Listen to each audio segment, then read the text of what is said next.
ഇനി നമുക്ക് വാസും വേറെ എന്താന്ന് നോക്കാം. ഇത് നമ്മൾ ഓൾറെഡി പറഞ്ഞതാണ്. ആയിരുന്നു, മലയാളത്തിൽ ആയിരുന്നു എന്ന അർത്ഥം വരാൻ വേണ്ടിയിട്ടാണ് വാസും വേറെ യൂസ് ചെയ്യുന്നത്.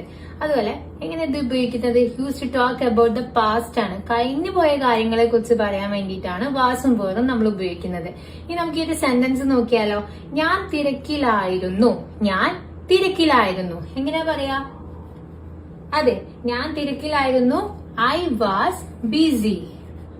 ഐ വാസ് ബിസി എന്ന് പറയും. നെക്സ്റ്റ്, അവർ സന്തോഷത്തിലായിരുന്നു. ഇവിടെ അവർ എന്നാണ് പറഞ്ഞത് അല്ലെ. അവർ സന്തോഷത്തിലായിരുന്നു. അപ്പോൾ നമ്മൾ എന്താ പറയാ? They were happy. They were happy എന്ന് പറയും. They were happy. നെക്സ്റ്റ്, ചൂടായിരുന്നു. ചൂടായിരുന്നു എന്ന് എങ്ങനെയാ പറയാ? ഇറ്റ് വാസ് ഹോട്ട് എന്ന് പറയും. It was hot. നെക്സ്റ്റ്, അവൻ ഇവിടെ ഉണ്ടായിരുന്നു എന്നെങ്ങനെയാ പറയാന്നുള്ളത് എന്ത് ചെയ്യാ? കമന്റ് ചെയ്യാ കേട്ടോ. ഇവിടെ നോക്കിയേ, വാസ് എന്ന് പറഞ്ഞാൽ അതെന്താ? സിംഗുലർ സബ്ജക്റ്റിന്റെ കൂടാണ് വരുന്നത്. ഇവിടെ ഞാൻ തിരക്കിലായിരുന്നു എന്ന് വന്നതുകൊണ്ട് ഞാൻ എന്ന് പറഞ്ഞാൽ എന്താണ്? ഒരാളാണ്. അതുകൊണ്ട് ഇവിടെ വാസ് ആണ് വന്നത്. മറിച്ച് വേർ എന്നുള്ളത് എന്താണ്? പ്ലൂറൽ സബ്ജക്ട്സിന്റെ കൂടെ വരുന്നതാണ്.